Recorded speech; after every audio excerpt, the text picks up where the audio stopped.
আজকে আমরা যে রায়টা শুনেছি সেই রায়তে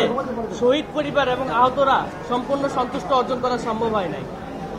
আমরা খুনি শেখ হাসিনা এবং সাবেক খুনি স্বরাষ্ট্রমন্ত্রীর যেই রায়টি এসেছে সেটির সাথে আমরা একমত পোষণ করছি, কিন্তু সাবেক আইজিপি চৌধুরী আল মামুন তার যে রায়টি এসেছে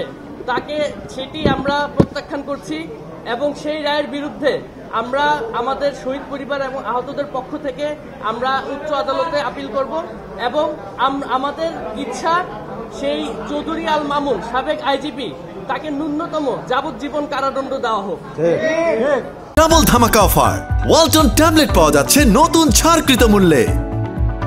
আমাদের শুধুমাত্র রায় দিয়ে বসে থাকলেই হবে না, আমাদেরকে এই প্রসেসটি দেখাতে হবে কিভাবে সেই খুনি হাসিনা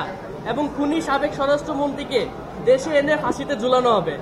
এবং সেটি দেশবাসীর সামনে স্পষ্ট করতে হবে কিভাবে কোন প্রক্রিয়ার মাধ্যমে তাদেরকে আনতে হবে এবং দেশ থেকে এই কার্যক্রম যত শীঘ্র সম্ভব তত শীঘ্রই শুরু করার জন্য আমাদের শহীদ এবং আহতদের পরিবারদের থেকে এটি দাবি জানানো হচ্ছে। তারই সাথে খুনি হাসিনার আরো যে সকল দোষররা ছিল যারা এখন দেশে আছে বা দেশের বাইরে হোক সকলকে দেশের মাটিতে এনে যথাযথ বিচার প্রক্রিয়ার মাধ্যমে তাদের শাস্তি কার্যকর করার জন্য শহীদ এবং আহতদের পরিবারদের পক্ষ থেকে দাবি জানানো হচ্ছে এবং সরকারকে এবং এই দেশের সকলকে এ ব্যাপারে যত দ্রুত সম্ভব পদক্ষেপ গ্রহণ করার জন্য দাবি উপস্থাপন করা হচ্ছে।